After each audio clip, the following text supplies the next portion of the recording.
Batik adalah hasil karya bangsa Indonesia yang merupakan antara seni dan teknologi oleh leluhur bangsa Indonesia. Batik Indonesia dapat berkembang hingga sampai pada suatu tingkatan yang tak ada bandingannya, baik dalam motif maupun prosesnya. Corak ragam batik yang mengandung penuh makna dan filosofi akan terus digali dari berbagai adat istiadat maupun budaya yang berkembang di Indonesia. Tri Habib Habibie Mona, pria kelahiran 21 Maret 1996 ini, mendirikan batik Betuah di kota Tanjung Pinang sejak tahun 2019 lalu.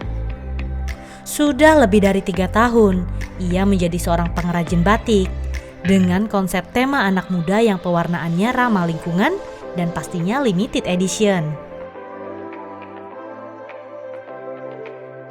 Pria kelulusan Kelautan Universitas Maritim Raja Ali Haji ini memulai karirnya di dunia batik setelah ia gagal melamar pekerjaan di suatu perusahaan dikarenakan banyaknya saingan.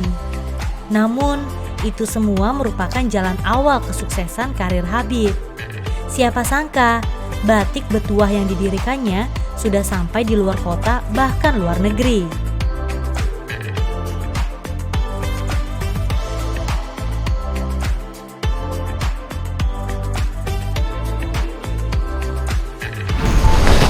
Sahabat Majana, nah untuk edisi Majana kita sekarang, kita bakal ikutin proses pembuatan batik Betuah nih, yang dimana lokasinya ada di Batu 8 Atas, Jalan Abadi. Nanti kita bakal coba nih cara buat batik tuh seperti apa sih sebenarnya. Ikutin terus. Halo Bang. Halo. Nah ini lagi ngapain nih Bang sebenarnya Bang? Ini kita lagi proses cap, batik cap. Oke, sahabat Majana, di sini Eja udah bareng sama Bang Habib selaku pengrajin batiknya di sini ya Bang ya. Iya. Udah berapa lama Bang Habib batik begini Bang? Lebih kurang 3 tahun. 3 tahunan. Nah itu memang belajar sendiri ya Bang ya untuk batik di sini sendiri? Iya, belajar sendiri, juga ada beberapa kita riset sama teman-teman sih. Observasi juga lah ya pasti juga. Ya. Nah ngomongin batik Betuah Bang, apa sih batik Betuah ini sebenarnya? Batik Betuah sebenarnya kami namanya sih Betuah etnik. Betuah etnik? Iya, Betuah etnik. Jadi Betuah ini lebih ngusung konsep tema anak muda yang dia proses pewarnaannya ramah lingkungan dan yang pastinya limited edition.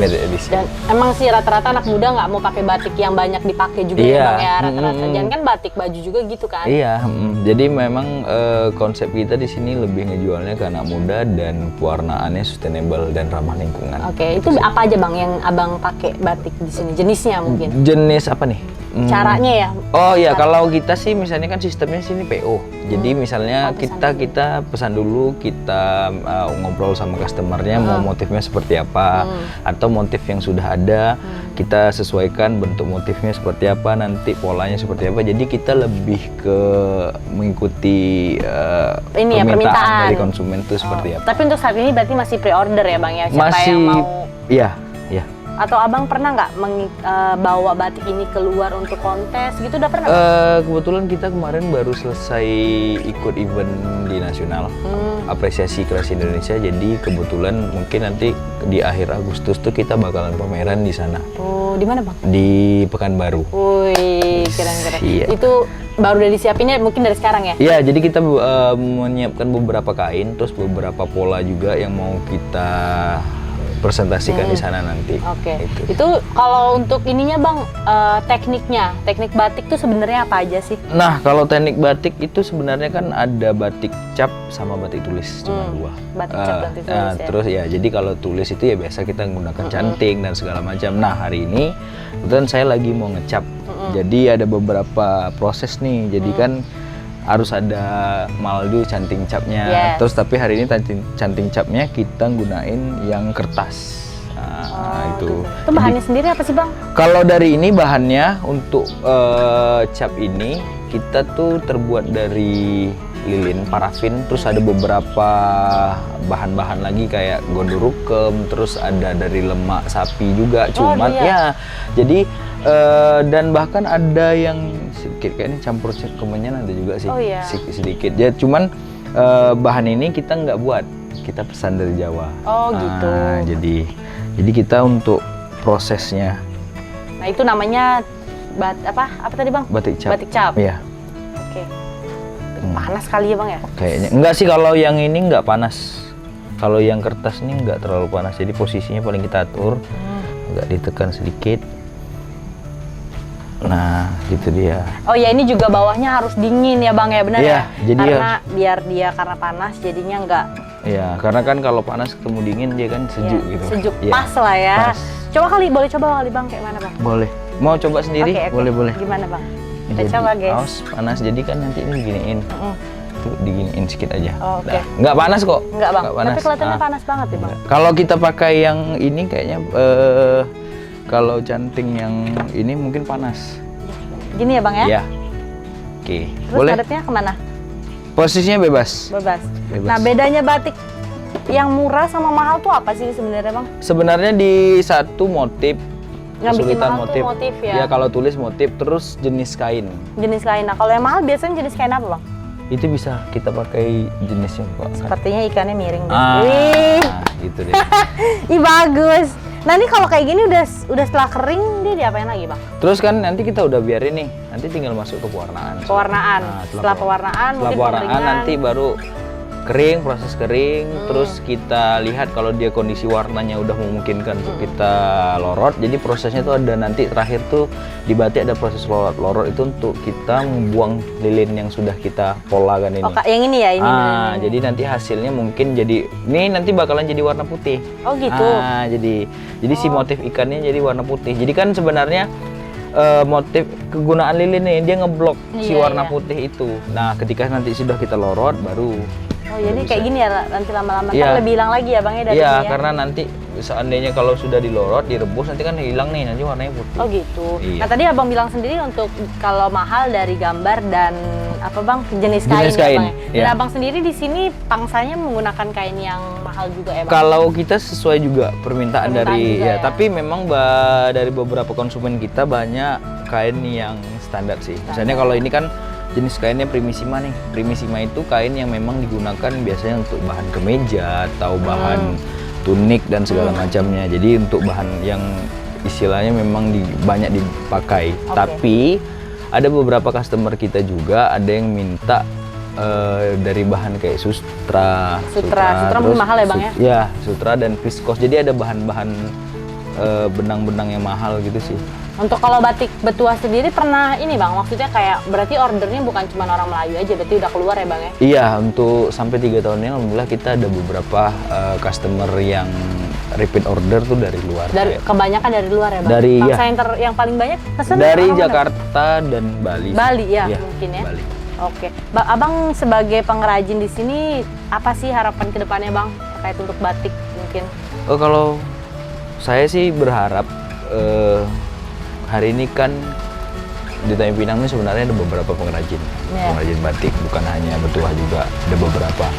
Saya berharapnya mungkin ini bisa lebih diedukasikan ke masyarakat. Kalau saya mungkin terkait karena pewarnaan alam ini tadi. Terus kita lebih bisa survive sih, karena kalau saya pribadi batik ini lebih banyak disukai dengan bangsa luar dari daerah. Kenapa? Mungkin bisa jadi peran pemerintah juga sih untuk misalnya bagaimana cara UMKM yang ada di Tanjung Pinang ini bisa merasakan kayak mana sih produknya dipakai sama orang lokal itu pasti gitu. bangga banget ya. Iya gitu. Jadi karena itu sebuah kayak oh ya ternyata aku buat produk akhirnya masyarakat lokal tuh bisa pakai gitu. Dan gitu sih.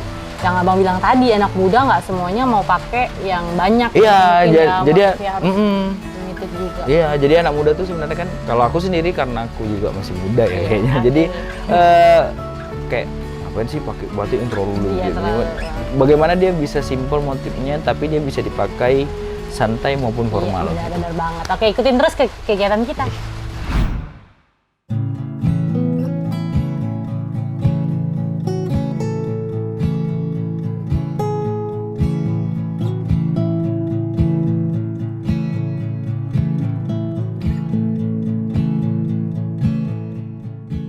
Teknik canting tulis cukup sulit dibanding teknik membatik yang lain.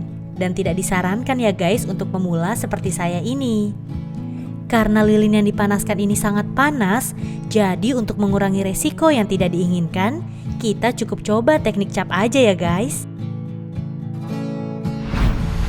Misal kayak gitu, ini buat kayak gini agak sulit nih. Soalnya kita mau buat bunga gitu kan. Tapi biasanya udah ada gambarnya ya, Bang? Biasanya ada gambarnya terus.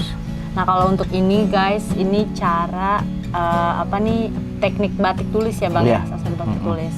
Kalau untuk batik tulis sendiri banyak permintaan dari customer juga nggak Bang?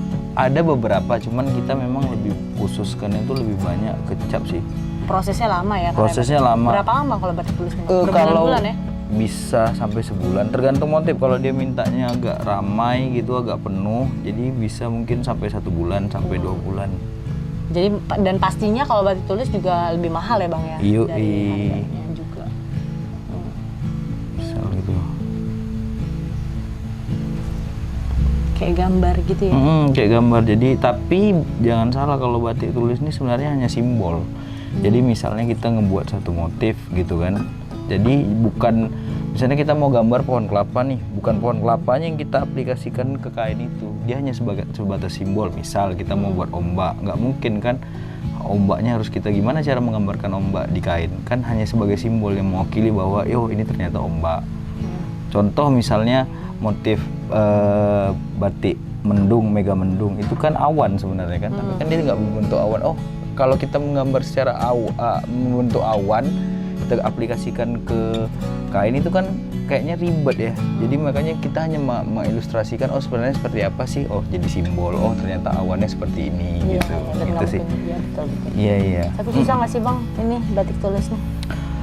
Proses sih, kayak misalnya yang pertama kalau orang tremor kayaknya agak sulit, karena dia memang betul-betul harus kayak nih ambil, kadang ditiup. Kalau dia terlalu panas jadi memang bisa, kita nggak boleh tremor, jadi dia harus segaris, misalnya segaris gitu, segaris gitu aja. Ini kan kalau kayak gini dia nggak tembus nih. Nah kalau nggak tembus dia nggak akan jadi gambarnya. Itu Boleh sih. coba nggak sih? Panas ya Bang? Panas sih kayaknya, aku enggak. Panas banget ya? Panas Nggak banget. disarankan untuk pemula juga Iya, Bang, kalau ya? misalnya baru memang awal-awalnya banget, kan ada beberapa teknik dulu, kita harus megangnya dulu yang benar, cara posisi, cara kita megang itu seperti apa. Terus sebenarnya bebas, nggak harus gini juga, bisa mungkin gini atau gimana, tapi senyaman kita, karena nih lilin nih kalau kena ke tangan dia bakal jatuh, ini panas gitu. Jadi tidak disarankan untuk pemula ya, mungkin harus ada iya, soalnya nggak ada asuransi kan. Abangnya aja 3 tahun ya Bang, pertama belajar batik tulis atau batik cap? Pernah belajar batik tulis, tapi kayaknya tuh tumpahan lilinnya di sini. Iya. Panas banget, jadi makanya nggak Oke. bukan nggak boleh, Oke. agak takut nanti. Ngeri ya, Bang? Nah, Oke, siap. Nah, itu dia keseruan belajar membatik bareng Batik Betua. Tetap ikutin keseruan di edisi selanjutnya ya guys. Sampai jumpa.